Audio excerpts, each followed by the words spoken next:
যখন যে ঈদে আমার সিনেমা রিলিজ পায় ওই দিন অন্য কিছু করা আসলে খুবই টাফ। কারণ আমাদের কাছে ঈদটা নামাজের পরে প্রথম হচ্ছে পরিবারের সাথে যেই খাওয়া দাওয়ার যে সময়টুকু, দ্যাটস ইট।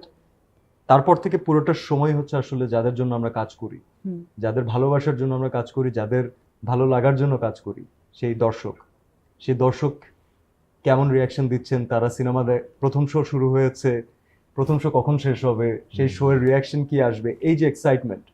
আমরা সারাটা বছর আমরা সিনেমা করার সময়, সিনেমা করার আগে পরে আমরা এই মুহূর্তটার জন্য আসলে ওয়েট করি। আচ্ছা, আর যে ঈদে সিনেমা আসে না সেই ঈদে কখনো রান্না করার এক্সপিরিয়েন্স আছে? খুবই কম, কারণ আমি ঈদের দিন আসলে আমার পরিবারের মানুষকে কষ্ট দিতে চাই না।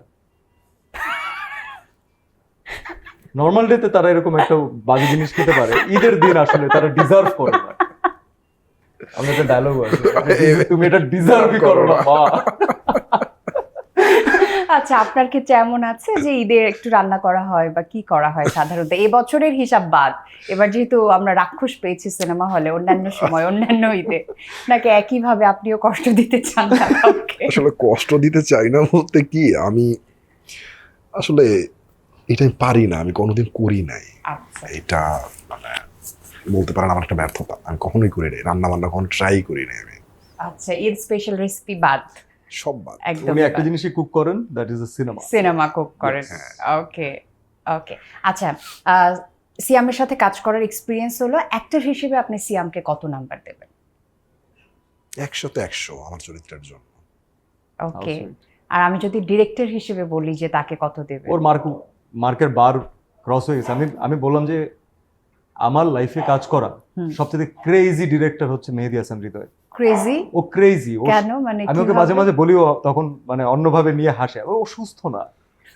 যেমন একটা এক্সাম্পল দিলে আমরা রিলেট করতে পারবো। ও সুস্থ না, আমি কি বললাম করে মানে সেটা কি করে যে বললেন যে উনি সুস্থ? জেনারেলি কি হয়, আমাদের একটা সিকোয়েন্স ওয়াইজই যাই। হ্যাঁ, জেনারেলি ধরুন আমাদের সামনে একটা টেবিল আছে, একটা ডাইনিং টেবিলে মানুষ ভাত খায় না, নর্মাল ব্যাপার। তো যদি কেউ ডাইনিং টেবিলেও অন্য কোনো সিকোয়েন্স চিন্তা করে, তাহলে কিভাবে চিন্তা করবে? যে একটা চেয়ার টান দিবে, সামনে বসে ডায়লগটা দিবে, থ্রো করবে, অ্যাকশনটা হবে, তারপর সে বের হয়ে চলে যাবে। মেহেদী হাসান হৃদয়ের মধ্যে এগুলো কিছু নাই। মেহেদী হাসান হৃদয়ের সিকোয়েন্স শুরু হয় হচ্ছে ডাইনিং টেবিলে উঠবে, ফায়ার করতে করতে প্রথম চেয়ারে পাড়া দিয়ে টেবিলের উপরে উঠবে, খাবার টাবার পার হয়ে বুকের উপরে উঠে বসে ডায়লগ ডেলিভার করবে। এটা নর্মাল না। এবং যে মোমেন্টে আমি সিনেমা এক্সপিরিয়েন্স করি, আমি যখন সিকোয়েন্সটা দেখি, ডাবিং এর সময় যখন দেখলাম, এটা তো ছোট্ট একটা এক্সাম্পল, আমি তখন বুঝতে পারলাম যে আসলে অডিয়েন্সের পালস এত ভালো কেন বোঝে। কারণ অডিয়েন্স এইটাই চায়, অডিয়েন্স এটা এক্সপিরিয়েন্স করতে চায়, এবং ও দর্শকদেরকে ওই অ্যাড্রিনাল রাশটা দিতে পারে ওর ডিরেকশনে, ওর মিউজিকে, মানে it's a total build up. তো সুস্থ স্বাভাবিক কেউ না। এই সেন্সে বললে ঠিক আছে ভাই, থ্যাংক ইউ।